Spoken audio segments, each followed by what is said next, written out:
Hello friends, welcome to our channel रियोडेड। हम लोगों ने लास्ट वीडियो में देखा था कि अगर आप प्रिजम्पटिव टैक्सेशन बेसिस पे अपना इनकम टैक्स रिटर्न जमा करते हैं देन आपको बुक्स ऑफ अकाउंट्स मेंटेन करने का जरूरत नहीं है, यानी खाता बोई मेंटेन करने का जरूरत नहीं है, लेकिन उसके कुछ कंडीशंस है। अगर आपने वो वीडियो नहीं देखा है तो ऊपर दिए गए लिंक को क्लिक करके वो वीडियो देख सकते हैं। Section 44AA of income tax act बोलता है कंडीशंस कि कब आपको बुक्स ऑफ अकाउंट्स मेंटेन करने का जरूरत है एंड कब जरूरत नहीं। आइए देखते हैं section 44AA of income tax act क्या बोलता है। सेक्शन 44AA बोलता है आपको कब बुक्स ऑफ अकाउंट्स मेंटेन करना जरूरी है। हमने इसे 4 कैटेगरी में बांटा है, category A, category B, category C और कैटेगरी डी। कैटेगरी ए और कैटेगरी बी डील करता है स्पेसिफाइड पर्सन के लिए। अब आप सोच रहे होंगे स्पेसिफाइड पर्सन कौन हुआ।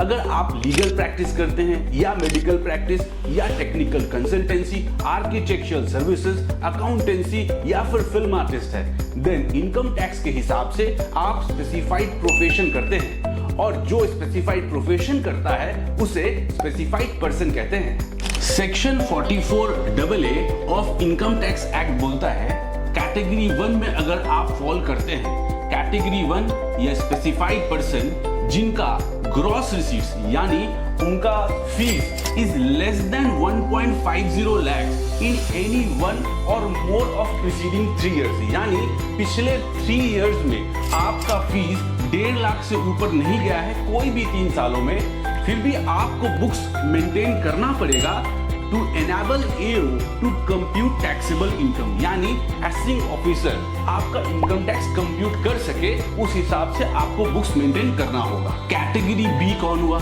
कैटेगरी बी भी स्पेसिफाइड पर्सन से डील करता है। वो बोलता है अगर आपका ग्रॉस रिसीट्स यानी fees is more then 1.50 lakhs in all the preceding 3 years, यानी पिछले 3 सालों में हर साल आपको 1.5 लाख रुपए से ज्यादा फीस मिला है, देन आपको बुक्स मेंटेन करना पड़ेगा एज पर रूल 6F। तो आप सोच रहे होंगे ये रूल 6F क्या है, आइए देखते हैं। रूल 6F बोलता है आपको खाता बही में क्या मेंटेन करना होगा।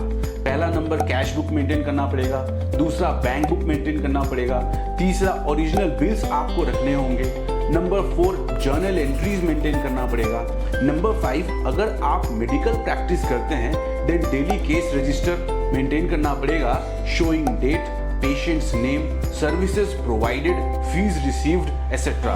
अगर आप कुछ उसमें दवा इशू करते हैं देन इन्वेंट्री का लिस्ट भी मेंटेन करना पड़ेगा, और ये सारे बुक्स आपको 6 साल तक प्रिजर्व करके रखना है।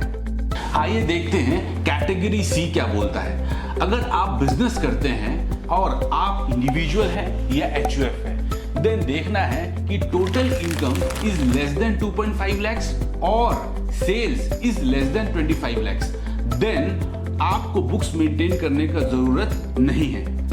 अगर टोटल इनकम 2.5 लाख रुपए से ज्यादा है या सेल्स 25 लाख रुपए से ज्यादा है, देन आपको बुक्स मेंटेन करना होगा to enable AO to compute taxable income, यानी इनकम टैक्स ऑफिसर आपका इनकम टैक्स कंप्यूट कर सके उस हिसाब से मेंटेन करना पड़ेगा। अब कैटेगरी डी देखते हैं।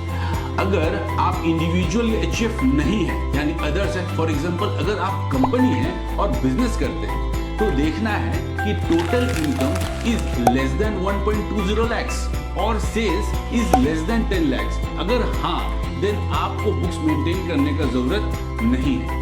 अगर total income is more than 1.20 lakhs या फिर sales is more than 10 lakhs, then आपको बुक्स मेंटेन करना पड़ेगा to enable AO to compute taxable income. Hope आपको इस वीडियो से समझ में आया होगा कि इनकम टैक्स के हिसाब से आपको कब बुक्स ऑफ अकाउंट्स मेंटेन करना है, कब नहीं मेंटेन करना है। इस टाइप के और एजुकेशनल वीडियोस देखने के लिए आप हमारे चैनल को फॉलो करें, और अगर सब्सक्राइब नहीं किया है तो तुरंत सब्सक्राइब कर लें।